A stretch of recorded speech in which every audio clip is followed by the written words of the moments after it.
So now suddenly the Lakers don't have enough. Now they're gassed. Where was all that talk during the regular season? Where was all that pumping the brakes on the Lakers then? A team that just was put together in the middle of the season was going to beat 2 or 3 teams that had been working all years, some of them for multiple years, trying to get to the point to win a championship. Why did the media do that? Why? I'll tell you why. Well, they had Luka, but they also had LeBron James. All-time leading scorer, LeBron James. 40-year-old Marvel, LeBron James. Killing it. Great numbers in the regular season. Potential All-NBA season, LeBron James. See, that's what gets me. Y'all picked LeBron because even if he's 40, they still had LeBron James. And that makes sense, right? He's one of the greatest players of all time. So you should believe that he's going to find a way to pull it off. And then he doesn't. And then the narrative flips. So when he wins, he's the Marvel. When he loses, he's too old. The coach failed him. His teammates failed him. It's never on him.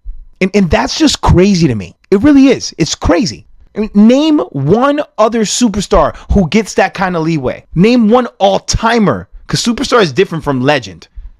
Name one legend who gets that kind of leeway. Every fourth quarter of that Minnesota series was winnable games. And in every fourth quarter, LeBron disappeared. And yet it's not his fault.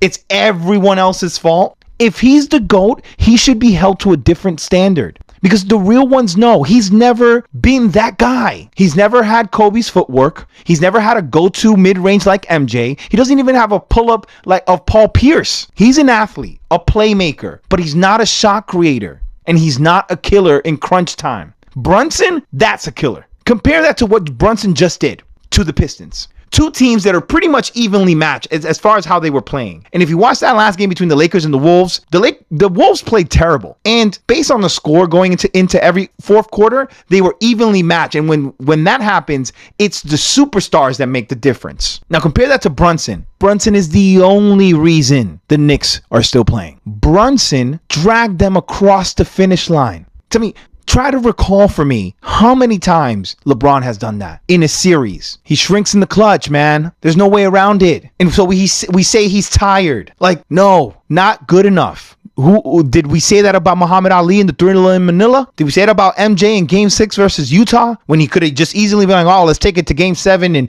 and Chicago? No. Instead, he dropped 45 points and hit the game winner. That's what people forget about that game winner in Game 6 of the Utah. They remember the shot. They forget that Michael had 45. And try to imagine, instead of LeBron, Kobe, MJ, someone else. This as far as try to even imagine, I don't know, Vince Carter in his prime.